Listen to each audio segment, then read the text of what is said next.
আসসালামু আলাইকুম। ঈদের পরে আমি যেদিন রান্না করলাম, এটা অবশ্য আমি রিলের মাধ্যমে দিয়েও দিয়েছি। শুটকি মাছ রান্না করলাম, শুটকি মাছটা ভেজে রান্না করলাম। তারপর এর ভিতরে আমি আবার পাশাপাশি মাংস বের করেছি, মাংস রান্না করব। আসলে আমরা বাঙালিরা আর যাই করি না কেন, যত কিছু খাই না কেন, আমরা কিন্তু ভাতের মাছে বাঙালি, আগেও বলেছি। আবার কিন্তু সাথে আরেকটা আমাদের বদ অভ্যাস, সেটা হচ্ছে আলু প্রিয় বাঙালি। আমরা কিন্তু সব কিছুর ভিতরে আলুটা খুব বেশি খাই। বিশেষ করে আমি আর কাউটা জানি না, আমারটাই বলবো, আলু ছাড়া আমার চলেই না, দিন আমার শুরু হয়ই না। যেমন দিনটা শুরু হয় আমার সকালবেলা আলু ভাজি দিয়েই, ঠিক আছে। আবার আমি একসময় খুব আলু ভর্তা খুব পছন্দ করতাম, শুরু করতাম আলু ভর্তা দিয়ে। মানে সব কিছুতে আমার আলু চাই, এর জন্য আমি অনেক হাসির পাত্র অবশ্য। তো যাই হোক, এখন কমিয়ে দিয়েছি কিছুটাকে ভালোই কমিয়ে দিয়েছি। তো এই যে শুটকি রান্না করবো পেঁয়াজ দিয়ে, ফট করে মাঝখানে কী করলাম, আমি ছোটো দুটো আলু চিকন করে কেটে দিলাম। মানে আলু চলেই যাবে, অজান্তেই আলু চলে যায়, হেঁটে হেঁটে চলে যায়। এই অবস্থা কি আমার, আলু ছাড়া দিন চলেই না। অথচ এই আলুর কীটের দাম বেড়েছে এখন। আর আমি জানি না আপনাদের কেমন কষ্ট হয়, কিন্তু আমার অনেক অনেক কষ্ট হয়। যেখানে আলু দিয়ে আমার শুরু, সেখানে বাজারে আলুর দাম প্রচুর বেড়ে গেছে। কিন্তু তারপরও আলু আমার লাগেই লাগে, আলু ছাড়া দিন চলেই না। যেহেতু আলুর দাম বাড়তেছে, কিন্তু আলু আমার দরকার হচ্ছেই। এখন জানি না আমাদের সরকার কি বলবে আলু শুকিয়ে ফ্রিজে রেখে দিতে, নাকি আলু কেটে ফ্রিজে রেখে দিতে। তাহলে তাই করতে হবে, দাম যেহেতু বেড়ে যাচ্ছে। আলু বলার আগে আমরাই বলে দিচ্ছি, বিশেষ করে আমি বলে দিচ্ছি, আলু কেটে কেটে ডিপ ফ্রিজে রাখলে তো আলু খাওয়া যাবে না, কারণ ওগুলো ডিপে পানি ঢুকে যায়, ভালো লাগে না। তা আলুটাকে কী করে সংরক্ষণ করা যাবে, আলু ভেজে, আলু সিদ্ধ করে, নাকি কী করে, এটা আসলে আমার এখনও জানা নেই। তো খুব শীঘ্রই মনে হয় এটারও একটা সমাধান দেবে আমাদের প্রধানমন্ত্রী, মাননীয় প্রধানমন্ত্রী, যে আলু কী করে রাখা যায় সংরক্ষিত করে। কেননা আলুর দাম তো বেড়েই চলেছে, আলুর দাম তো কমার কোনো লক্ষণও দেখতেছি না।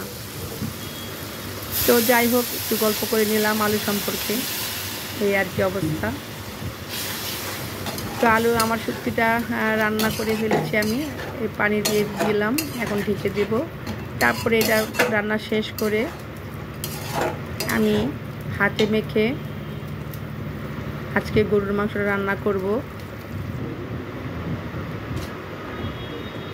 তো গরুর মাংস রান্না করার জন্য আমি এখানে সব কিছু দিয়ে নিয়েছি। এখনও পেঁয়াজ দিইনি, আদা রসুন, তেজপাতা, গরম মশলা, হলুদ, মরিচ, ধনিয়া গুঁড়ো নিয়ে, মরিচের গুঁড়োটা আর একটু বাড়িয়ে নিয়েছি, কারণ একটু ঝাল ঝাল খাবে। সব কিছু মেখে দিয়ে গরুর মাংস মশলা দিয়েছি, মেখে দিয়ে আমি চুলাতে আগুন জ্বলিয়ে দিলাম।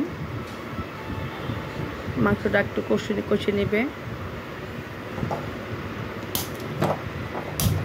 তো এদিকে আমার শুটকিটা রান্না হয়ে গেল, আমি নিজের জন্য শুটকিটা রান্না করলাম। তারপর এখানে আমি মাংসটা কষিয়ে দিলাম। তো যাই হোক, এইখানে শুটকিটা আমার হয়ে গেল, রান্নাটা হয়ে গেল। রান্না হতে হতে আলুর গল্প শোনানো হয়ে গেল। তো এদিকে মাংসটা কষানো প্রায় হয়ে গেছে। এখানে আমি কি দেইনি ভিউয়ার, দেইনি পেঁয়াজ। তো আমি এখানে পেঁয়াজ দেব। আসলে মেয়েরা শ্বশুরবাড়ি যায় বউ হয়ে ভালোবাসা দিতে, আবার কিছু মেয়েরা যায় বউ হয়ে ভালোবাসা কেড়ে নিতে।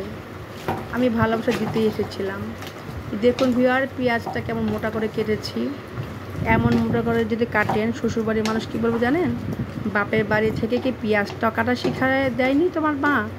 কারণ পেঁয়াজ শ্বশুরবাড়িতে গেলে চিকন করে কাটতে হবে, মনে হচ্ছে যেন এটাই নিয়ম।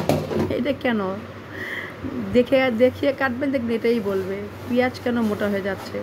পেঁয়াজ আসলে যেভাবে দেন না কেন, মাংসতে দিলে কিন্তু সেটা গলে একদম গলেই মিশে যাবে। তো কেন সময় নষ্ট করবো? দেখুন আমার পেঁয়াজ কিন্তু গলে একেবারে মিশে গেছে, পেঁয়াজের কোনো নমুনাই কিন্তু এখানে পাওয়া যাচ্ছে না। আমি পারলে পেঁয়াজটাকে 3-4টা ফালি দিয়ে দিই। পেঁয়াজটা নিয়ে তো গণ্ডগোল করি না, তো চিকন করে কাটার কী আছে, তাই না? কিন্তু শ্বশুর বাড়ির মানুষ বলে পেঁয়াজ এভাবে কেন কাটা হয়।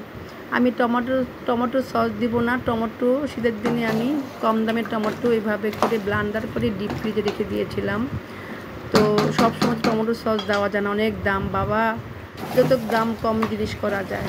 আমি টমেটোর ওইভাবে করেছিলাম। এই দেখেন এখনও এখানেও আলু দিয়ে দেওয়া হয়েছে। ওই যে বললাম আলু ছাড়া দিয়ে আমার চলেই না। মাংস দিয়ে আমি আলু দিয়ে দিয়েছিলাম। আলু দিয়ে মাংস দিয়ে ভালো করে কষিয়ে নিয়ে যে এখানে একটু পানি দিয়ে দিলাম, পানি দিয়ে দেবো। তারপর মাংসটাকে আবার নেড়ে চেড়ে এখানে বসিয়ে দেব। তো ভিউয়ার যেটুকুই আমি সময় নিয়ে রান্নাটা করলাম, আপনারা কি খেয়াল করেছেন জানি না, আমি কিন্তু মাংসতে একটা কিছু দেইনি। সেটা কি আপনারা কি জানেন? বলতে পারবেন কি দেইনি মাংসতে? আমি কিন্তু মাংসতে তেল ছাড়া রান্না করলাম। এই টমেটোটা আমি সস তো দিলাম না, কিন্তু টমেটোটা ব্লান্ডার করে রেখেছিলাম, বরফ থেকে বের করে এইটুকু আমি খুলতে পেরেছি, অতটুকু আমি দিয়ে দিলাম। দেখেন তো তেল ছাড়া মাংস, বোঝা যায় আমি তেল দিইনি, এক ফোঁটাও কিন্তু তেল দিইনি। গরুর মাংসতে আমি এক ফোঁটাও কিন্তু তেল দিইনি। ভালো থাকবেন।